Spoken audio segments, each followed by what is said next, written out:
Friends మరి finally ఈ year లోనే most awaited super hero film అయిన ద సూపర్ మ్యాన్ ఫిల్మ్ అయితే ఈ రోజు రిలీజ్ అయింది.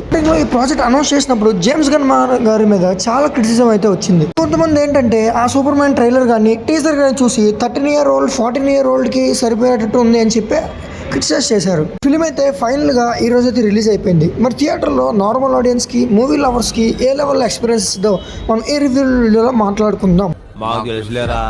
మనం సూపర్ మ్యాన్ ని ద సింబల్ ఆఫ్ హోప్ అని పిలుస్తాం. మనం ఎందుకు పిలుస్తాం అంటే సూపర్ మ్యాన్ కి ఒక ప్రాణం అనేది చాలా ముఖ్యం. సూపర్ మ్యాన్ కి ఒక లైఫ్ ని సేవ్ చేయడమే చాలా ఇంపార్టెంట్. అన్నిటికన్నా కూడా మనుషులతోనే కాదు, ఈవెన్ చిన్న చిన్న యానిమల్స్ కూడా. ఇలాంటి ఒక సూపర్ మ్యాన్ నే Jack Schneider 2013 men of steel లో గానీ చూపించడంలో ఫెయిల్ అయ్యాడని చెప్పాలి. అండ్ ఎస్, ఇదైతే కాంట్రవర్షియల్ అని చెప్పాలి, బట్ ఇదే నిజం అనమాట. స్నైడర్ సూపర్ మ్యాన్ లో సూపర్ ని మాత్రమే చూపించడంలో సక్సెస్ అయ్యాడు, బట్ జేమ్స్ గన్ ఈ ఫిల్మ్ లో మ్యాన్ ని కూడా చూపించాడు అనమాట. ఇవన్నీ లేకపోవడం వల్లే ఈ సీన్స్ అన్ని క్రిస్టోఫర్ నోలన్ కి నచ్చక ఆ రైటింగ్ నుంచి కూడా ఆయన తప్పుకున్నారు.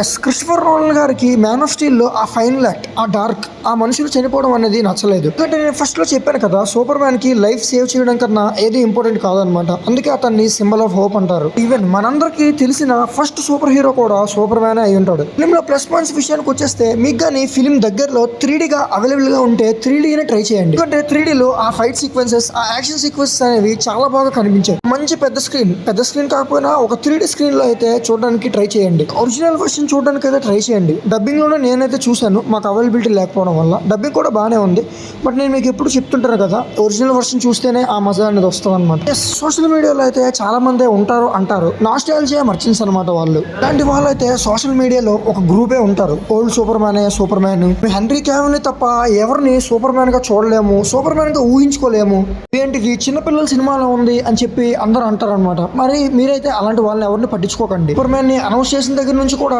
ఇలాంటి నెగిటివిటీ స్ప్రెడ్ చేస్తున్నారు అనమాట. వాళ్ళు థియేటర్ లో చూస్తారో లేదో తెలియదు కానీ ఇలాంటి రచ్చ మాత్రం పని పాట లేకుండా చేస్తూనే ఉంటారు అనమాట. అయితే సూపర్ మ్యాన్ అనేవాడు ఎలా ఉండాలి, సూపర్ మ్యాన్ కి ఉండాల్సిన క్వాలిటీస్ అన్ని మీకు సీన్ టు సీన్ చెప్పాల్సిన అవసరం లేదు, చూపించేస్తుంటారు అనమాట. క్రిప్టోన్ కూడా ఫిల్మ్ లో ఇంట్రడ్యూస్ చేసినట్టు అందరికీ తెలిసిందే, బట్ దాని గురించి అయితే పెద్ద ఎక్కువగా చూపించలేదు. ఒక విధంగా చెప్పాలంటే క్రిప్టోన్ కూడా కొంచెం ఇంపార్టెంట్ రోలే అనమాట ఫిల్మ్ లో. హీరోని ప్రజలు అనేది అపార్థం చేసుకోవడం ప్రతి సూపర్ హీరో ఫిల్మ్ లో మనం చూస్తాం. అవన్నీ పక్కన పెట్టి హ్యాటర్ ప్రాణం కూడా ముఖ్యమే అనుకునే క్యారెక్టరే సూపర్ మ్యాన్. ఫిల్మ్ లో అయితే అక్కడక్కడ గూస్ బంప్స్ తెప్పించే సీన్స్ కూడా డిజైన్ చేశారనమాట. నార్మల్ ఆడియన్స్ కి అయితే అక్కడక్కడ నచ్చకపోవచ్చు, ఎందుకంటే మ్యాన్ ఆఫ్ స్టీల్ చూసి హై ఎక్స్పెక్టేషన్స్ తో ఉంటారు. సూపర్ మ్యాన్ అంటే అలా ఉంటాడు ఇలా ఉంటాడని. ఎక్స్పెక్టేషన్స్ ని, ఆ స్టాండర్డ్స్ ని ఈ ఫిల్మ్ అయితే ఖచ్చితంగా మ్యాచ్ చేయదు. ఎందుకంటే చెప్పాను కదా వీడియో స్టార్టింగ్ లోనే, ఈ ఫిల్మ్ లో సూపర్ ని మాత్రం చూపించలేదు, సూపర్ మ్యాన్ ని చూపించాడు. అయితే కొన్ని ఇయర్స్ తర్వాత ఒక రియల్ సూపర్ మ్యాన్ ని చూపించిన ఫీల్ అయితే వచ్చింది. రైడర్ గానీ ఎవరైనా ఫ్యాన్స్ ఉంటే ట్రిగర్ అవ్వద్దు, ఎందుకంటే జాక్ స్నైడర్ నాకు కూడా ఇష్టమే, ఆయన చూపించిన సూపర్ మ్యాన్ నాకు కూడా ఇష్టమే. ఆ సూపర్ మ్యాన్ ఏదైతే ఉందో టూ పవర్ఫుల్ అనమాట. ఒక సూపర్ మ్యాన్ చేయకూడదు కూడా ఆ సూపర్ మ్యాన్ అయితే చేస్తాడు, జనాల్ని చంపడం ఇలాంటివి అనమాట. ఆ సూపర్ మ్యాన్ కి ఈ సూపర్ మ్యాన్ కి చాలా వేరియేషన్ అయితే ఉంటది. మీరు హైగా ఎక్స్పెక్ట్ చేసి అయితే వెళ్ళొద్దు. సూపర్ మ్యాన్ అంటే బిల్డింగ్లు పడగొట్టేస్తాడు, విలన్స్ చితక్కొట్టేస్తాడు, కొండల్ని పిండి చేస్తాడు, ఇలాంటివన్నీ ఊహించుకొని అయితే వెళ్ళొద్దు. అంటే ఈ ఫిల్మ్ లో మీకు ఓవర్ పవర్ సూపర్ మ్యాన్ అయితే ఖచ్చితంగా కనిపించాడు. ఎస్, ముందు వీడియోస్ లో మీరు చూసుంటే బ్రేక్ డౌన్ వీడియోలో కూడా చెప్పాను, జేమ్స్ గన్ అయితే కంప్లీట్ ఎమోషన్స్ అయితే బాగా యూజ్ చేస్తాడు. అలానే ఇందులో కూడా ఎమోషన్స్ అయితే యూజ్ చేశాడు అనమాట.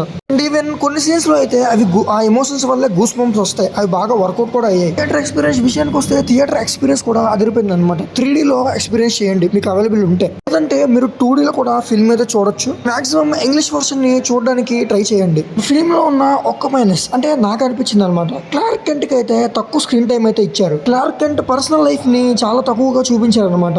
దాన్ని అయితే మైనస్ గా చెప్పలేం, ఎందుకంటే అప్కమింగ్ ఫిల్మ్స్ కూడా ఇంకా వస్తాయి అనమాట, సీక్వెల్స్. సూపర్ మ్యాన్ ఫిల్మ్ కూడా సీక్వెల్ అయితే వస్తుంది. ఫైనల్లీ నేను ఈ ఫిల్మ్ కి ఇచ్చే రేటింగ్ అయితే 7.5/10. స్నైడర్ ఫ్యాన్స్ అయినా సరే, ఒక రియల్ సూపర్ మ్యాన్ ఫ్యాన్స్ అయినా సరే, ఎవరి ఫ్యాన్స్ అయినా థియేటర్ ఎక్స్పీరియన్స్ ని బాగా ఎంజాయ్ చేయొచ్చు. మరి ఈ రోజు రివ్యూకి అయితే ఇంతే. మరి ఛానల్ సబ్స్క్రైబ్ చేయండి, చూస్తున్నారు కానీ సబ్స్క్రైబ్ చేయట్లేదు మీరు. వీడియోని అయితే లైక్ చేయండి, మీ ఫ్రెండ్స్ అండ్ ఫ్యామిలీకి కూడా షేర్ చేయండి. సబ్స్క్రైబ్ చేయడం, బెల్ ఐకాన్ ని ప్రెస్ చేయడం మర్చిపోవద్దు. Thanks for watching.